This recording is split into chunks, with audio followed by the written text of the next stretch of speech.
All right, well, welcome back to Elder Abuse Awareness Virtual Coalition as we continue our conversation this week focusing on the role that the aging community plays. And I'm joined today with Dr. Larry Force, Anne-Marie Maglione, and our special guest, Greg Olsen. Greg, do you want to take a minute to introduce yourself? Well, I'd be happy to, and I'm honored to join you all this morning. Again, I'm Greg Olsen. I'm the director of the New York State Office for the Aging. And what we do is we work in partnership with 59 county offices for the aging, such as Anne-Marie in Orange and all the other counties, as well as a network of about 1,200 community-based organizations to help older New Yorkers to live as independently as possible for as long as possible in their homes and communities. And that can take on so many different forms, but we are more of a grassroots up approach partnership in making sure that we're connected to not only the services that are provided through our network, but working with many, many other systems, because aging is not pigeonholed into one particular agency. No, absolutely. And I bet, prior to this global pandemic that you had experienced seeing and witnessing different forms of elder abuse. And I can't imagine some of the stuff you'll share with us today that talks about what's happened since the pandemic has hit New York State. So Anne-Marie and Larry, why don't you want to introduce yourselves and we'll get started. Anne-Marie, go ahead, please. Good morning, Anne-Marie Maglione. I'm the director of Orange County Office for the Aging, and I'm thrilled to be part of this coalition, but I'm really excited that Director Greg Olsen from NYSOFA is here. He really leads us and gives us so much guidance and leadership that it makes it a little easier to do our jobs. And during this time of the pandemic, we're really leaning on him a lot. So Greg, thank you so much. We also realize that people are isolated and homebound, so where there's always been abuse and scams going on, it's now heightened. So this, I think, is the perfect opportunity to really start educating people and helping them. And I think education is the key to eradicating this pandemic or epidemic of abuse. So thanks, I'm glad I'm here. Yeah, and it's going to be great to talk a little bit about how people are open to receiving that message and how there's different ways to reach people during this time. Absolutely.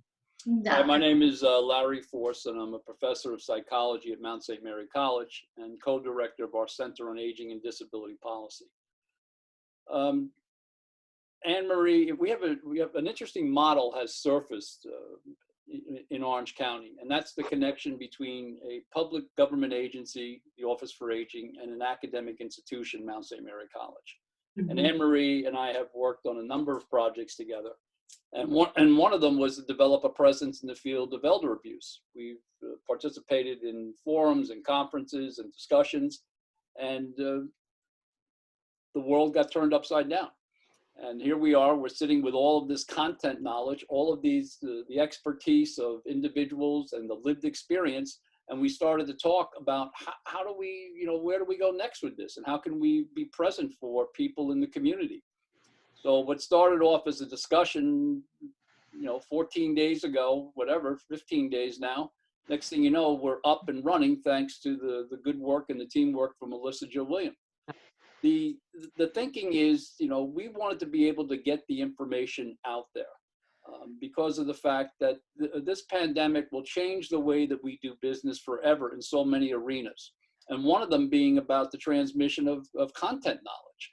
So we created this model and here we are. And I just want to say this as a disclaimer, both to you, Greg, and to you, Anne-Marie. And I'm not saying this just because we're on a podcast. I'm telling you straight out. The two of you do an unbelievable job in representing the needs of older adults in New York State and in Orange County. The two of you have put an energy, and I'm not trying to make you, blush or anything like that. I'm telling you the truth. Jeffrey and I ended up getting an NIH grant about 9 years ago. And the grant was to go out and take a look at the AAA network in the country. And I had worked for the state, so I was always under the impression everybody did business the way New York did, that everything was county-based government. And then we find out, no, New York is one of the few that is government oriented with the aging presence, but it's the nonprofit world. And as I come back from that experience, and Jeffrey and I have talked about this often, you, Anne-Marie, and you, Greg, you're at the top of your game. Okay, you really, really do an unbelievable job of reframing and really advocating for the needs of older adults. So I really want to, really want to thank you for that, on behalf of so many of us.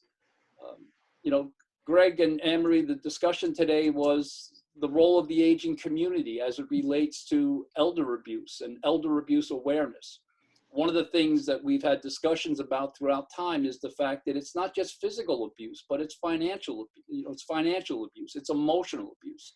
So maybe from your landscapes, if you could talk about your lived experience in addressing and witnessing these issues of elder abuse, and how people could, because even though that we're doing business differently now because of this pandemic, the two of you are still open. Two of you are still present with your staff and your agency. So maybe you could talk a little bit about that. And Greg, I'd like to start with you. Yeah, and thanks. And I very much appreciate those kind words. Having people like Anne-Marie and the network that really, what they do is they make me look good. The types of work that go on every day with the families of the state of New York is really impressive, and I'm just honored to be a part of it for over 2 decades now. So let's talk a little bit about pre and post COVID, because all of that matters, and I couldn't agree with you more in terms of how we do business will never be the same.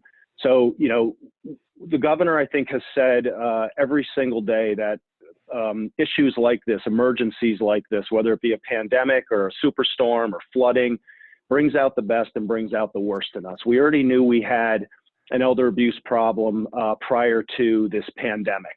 The amount of stressors that individuals are facing and that families are facing going through this is going to make that tremendously worse. And what do I mean by that? So these could be in relationships and family dynamics that are already existing, or it could be in the self-neglect, the lessening of a role that a caregiver can play because of trying to flatten the curve and stop the transmission. But people are already at a very, very high stress and anxiety level. We've got well over 1 million New Yorkers, 22 million people in the country who are unemployed at this time. People are home with their kids and their grandkids. School isn't the same. Social interactions aren't the same. You can't go out and do the things that you want to do. And how we deal with that in terms of our own stress levels and how that materializes. Increase in alcohol use, increase in substance abuse, increase in mental health problems and depression, et cetera, are all going to lead, unfortunately, to higher instances of elder abuse in all of its forms. And I'm really glad that you mentioned the financial piece, because we have been putting out guidance almost daily on how sophisticated the scams are, to the point where there's a scam with my name on it from on the East Coast, where a woman from Florida who was originally from Vermont got a text with my name in it. And so she looked it up, saw that I was the director of the Office for the Aging, and thought it was legit.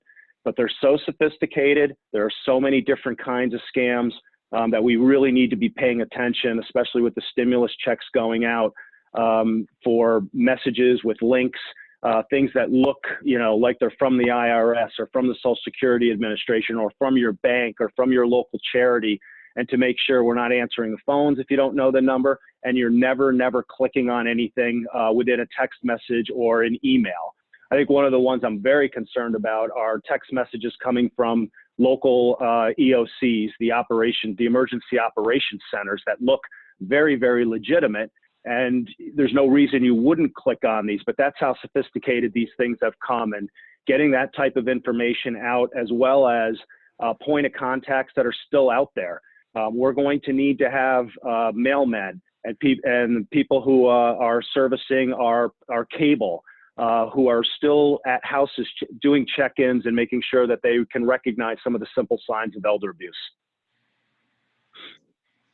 I think, the point that you take, about the families, is so true. I mean, we're seeing this across the lifespan, parents home with children, parents home with children with special needs.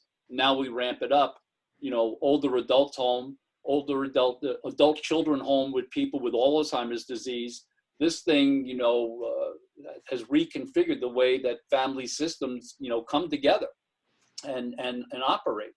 And I think that the one thing that the two of you bring to the table is the fact that people don't have to do this alone. I mean, just your statement about the fact that on a regular basis, you're sending information out to let people know that you're there, you and your agency is available, not only on the state level, but there's Anne-Marie on the county level doing the same thing. I talked to her last week, and she was leaving her house to go out to a food kitchen. I mean, the fact is that certain businesses, certain entities, certain parts of the rhythm of the day are still continuing. And Anne-Marie, maybe you could talk about some of the things that you're seeing in the lived moment about what, your staff are still working. So here come the phone calls. What are some of the things that you're receiving? And then we can talk from both of your perspectives about how people can address it and how people can, know that you're still available for them. So Anne-Marie? Thank you. Yeah, it's difficult because, as we all know, we're all living, my office is in my living room now. Everybody's working remotely. That has its own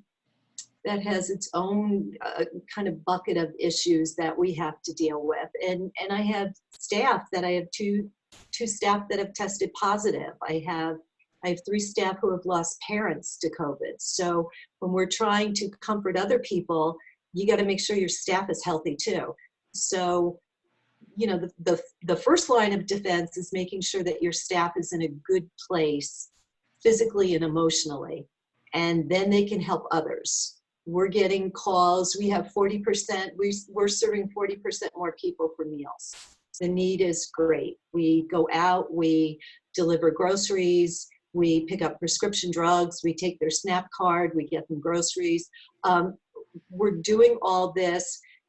At the same time, people are worried about, should I be out in the public? Should I be doing this? And I will say, when Greg was talking about when things like this happen, and you see the good and the bad of people, I'm really just focusing on the good. I have all of these people that I like to consider our heroes that are out there helping people, because older adults are isolated to begin with, and now you're adding this component where they can't go out to the grocery store, they can't go see their friends, they can't see their relatives, they can't see their grandchildren.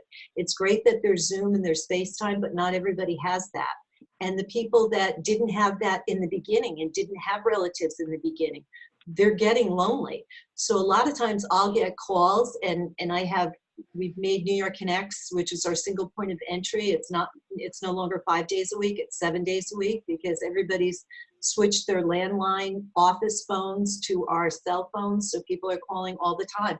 And although they want a meal, or they want help with picking up their prescriptions, or they heard a noise and they don't know what it is and they're afraid, a lot of them just want to talk. A lot of them are really, really lonely. So instead of doing friendly visitor calls, we're doing friendly phone calls. And sometimes that's all it takes. We're social animals. So the human interaction is so important. And this is the time, though, when the bad comes out, when the scammers really take advantage of that and they prey on that. So as Greg was saying, to link him to a scam is incredible, because the first thing we always say is, give us a call, or, always never talk to them, hang up. But if you're getting an email, of course you're gonna Google Greg Olsen. You're gonna say, oh, he's Office for the Aging. Okay, yeah, this is great. I'm gonna do this. It's incredible how savvy they are, which is why education and awareness is so important. And I think we know that at this time, this is the only way to do this communication. And I think, please, Alyssa, please. No, go on. You brought up a really great point about them not going out in public so much. So the people that would sometimes normally see the signs of elder abuse aren't seeing them. And I know Greg had mentioned, like, the TV repair, people are still going, but what can other elders do, or other community members do, to spot the signs of elder abuse, especially when it's financial and they're normally trying to hide the fact that it's occurring. Mhm. Yeah, so there's been a lot of groundwork already done in New York State. We have the only model in the state that's statewide where we developed through some grants and then some subsequent funding in our budget, a statewide enhanced multidisciplinary team. And so that connects with so many other partners like banks who receive training on transactions that should be flagged, the medical community, the social service community, law enforcement, the courts, et cetera. So we have structures in place already. I think the way that I like to look at these types of things are both in the short term and the long term. So the short term is what Anne Marie's doing every day. And I want to just highlight one point that I think she made that was really, really, really important, is we were able to do a couple of things together. Here's what they were. We were able to make sure that we were listed as an essential service network within the governor's executive order. Why? Because these are essential services. The 5 things that we have cropped up to the top in terms of what people need during this pandemic are: they need meals delivered to their home. They need groceries and supplies. They need their medications delivered. They need transportation to things that you can't live without, like dialysis and cancer treatments. And they need to talk. They need to be connected because of Anne Marie's point, which was right on the money, that we're social creatures. So the short term is that we have to address these needs. The offices for the aging and their networks are there, and we'll give out that number because it doesn't matter what you remember as part of this conversation. The only thing that you need to remember is where you start if you need something, and that's through the New York Connect system. The second thing is that much of the staff who are delivering the services that Anne Marie talked about actually are in the target at-risk population. We have older employees and older volunteers who really make up the backbone of the service network. And as Anne Marie said, they're not only just heroes and essential as healthcare workers are, they're dying. And they're dying every day along with everybody else. And that's something we always have to keep in mind. So what do we need to be doing? I'm looking at the long term here. This is an opportunity for us to go back 30 years, 40 years to strengthen community. Because what is happening is people need the types of social connections and interactions. So if there is a loved one, regardless of what their age is in your life, pick up the phone and reach out to them. To Anne Marie's point, not everybody has technology, but if you do, a 5 or 10 minute Skype or a FaceTime every day, a check-in every day is really, really important. For those people that don't have anybody, we know who a lot of those folks are, but there's a lot of people that don't fit that mold. And so I think a lot of our non-essential staff and the volunteers that have come forth to help have been really reprogrammed to do some of that work, to make those phone calls, to receive those phone calls, to check in, to make sure that people are okay. But the longer term is that we can continue with the momentum that's built from this infrastructure now, this model change, so that we can continue to have a much stronger social connection long after the pandemic is gone. So I think we have to look at it more than just a short-term solution and look at how we can come out of this with a stronger, tighter system that addresses the public health epidemic that social isolation already was. And if someone does receive a text message or email or something in the mail and they know it's a scam, who can they report that to so you can be aware of it? So they may not know it's a scam. So I think that the advice that we would give is don't click on. So let's say for an example, Citibank sends me, here's your statement, click this on, right? It looks official. These people are really, really smart. And so what I do not do, even though I have a banking account with Citibank, is click that link. I need to go to the website, and I can do anything through the website, or I can make a phone call. But the New York State Attorney General's office and the FBI are where you need to go to report those types of things. One is a reporting mechanism like the FBI, and one is the Attorney General, because action needs to be taken in order to try to mitigate, any poor outcomes. Yeah. And again, if it's an older adult that is intimidated by doing that, that's what New York Connects is about. Give us a call, and I want to just shout out our number right now. It's 845-615-3710. Give us a call. We'll help you walk through it. But as Greg says, never click on it. I just got something the other day saying I had to change my Apple password And if I didn't change it within 30 minutes, it was going to be totally dismantled. And, my initial thing was, I can't lose Apple TV, but it was not true. So it's very easy, like when you first read it, to think it's true. Yeah. Greg, you mentioned about new models. Like, all of us have been involved in conferences and presentations where there's 200, 500 people sitting in front of us. This new model, there's now thousands of people that the two of you are reaching today, because of the fact that the way that we're distributing this is through our email distribution list, our YouTube channel, our website. And the fact is, it's not that we need to hold on to those mailing lists. The strength of this type of platform and the delivery, because what's the main message that the two of you collectively are saying?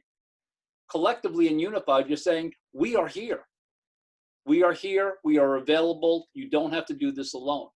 And it's not necessary for us to collect all the emails, but the buy-in is that the emails that we do have, hundreds and hundreds and hundreds of emails on our distribution list, when that gets sent out, and Alyssa will do that later today with her team, which is just incredible, then those agencies further send it out through their networks. So the buy-in is to be able to distribute this all the way through the state. And as we talked about, even before we came onto the podcast, there are no boundaries with this type of delivery system. And the two of you today, although you thought it might have been a simple conversation, you really need to know how important it is and how valuable it is for people that are receiving the information that you're presenting. So again, no, and I think it's a great opportunity, and what can also go out with those messages are some of the resources, because as you said, in order for businesses, regardless of how you define yourself as a business, to survive right now, you had to change your business model. So there are some really amazing platforms for people that are connected to technology to address grief, for example, or to deal with social isolation through different platforms. Now, there are those who don't, and so there's other mechanisms for that.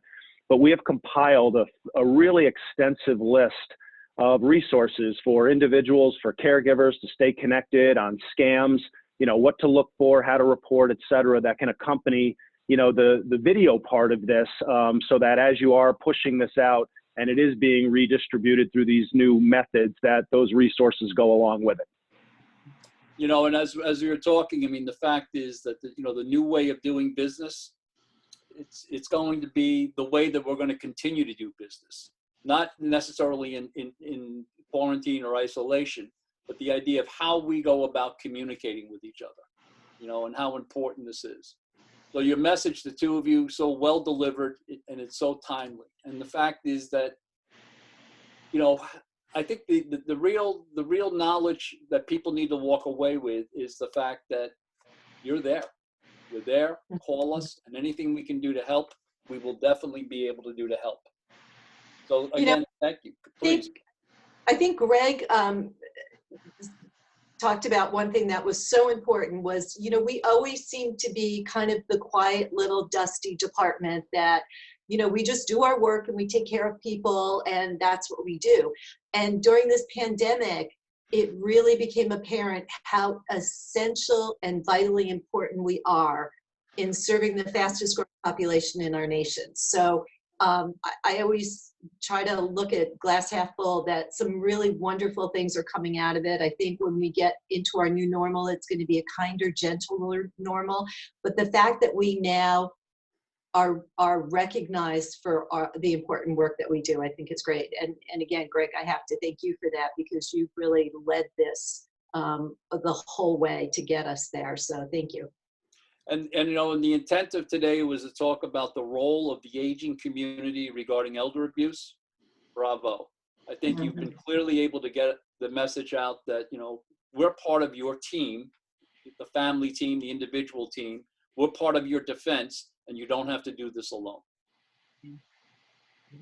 Alyssa? We're definitely here for you. And does anybody have any final statements, or there a scam that's been coming up recently you wanted to share, or something that we can do as part of the community? Yeah, so I think, for your viewers, because it doesn't really matter where you are in the country, your stimulus checks are going to wind up being deposited right into your accounts. They're not considered as countable income, so it won't push you off of any particular programs, but you don't have to do anything. There's no action that needs to be taken. So if somebody's telling you to take an action, that's absolutely false. I think the messaging from the emergency operations centers, and again, folks who are listening may not know that every county has its own what's called an EOC, an emergency operations center, that gets messaging out, that coordinates the public-private approach at the local level to whatever disaster or emergency they're responding to. And to have these texts going out under the guise of the EOC with a link to click is a huge problem. The other one that I saw coming out of one of the counties in upstate that spread was an attempt by individuals to use homeowners' policies to get money to fix the home. So basically people are being mailed a postcard saying you may be eligible up to $150,000 in home repair funding. The person goes to the home, says, oh no, you're not eligible. However, we can tap your homeowner's insurance to do that. So they are all over the place. There's phishing scams, there are direct call scams, there are charity scams. Just again, don't pick up the phone if you don't know the number, and never click on a link in any text message or email. You can always go to the source first, because that's the most important thing right now, is to protect yourself, your identity, and not fall victim. Yeah. And one of them that's going around in Orange County is someone is calling saying that one of your loved ones has tested positive, and they've listed you as someone that they were in contact with within the last 2 weeks. And we're going to need to find out some information about you to make sure that that you're not sick, and then they want all of this information. Hang up. It's not true. If one of your relatives or friends has COVID or is tested positive for COVID, they're going to call you. The hospital is not going to call you. A nurse is not going to call you. Hang up immediately. Good, good. Well, thank you very much. And this is Elder Abuse Awareness Virtual Coalition, and you can catch a recap of this anytime you want on our YouTube channel or our website, www.elderabusevirtualcoalition.com. Thanks, guys. Thank you. Thank you so much. Thanks for what you're doing.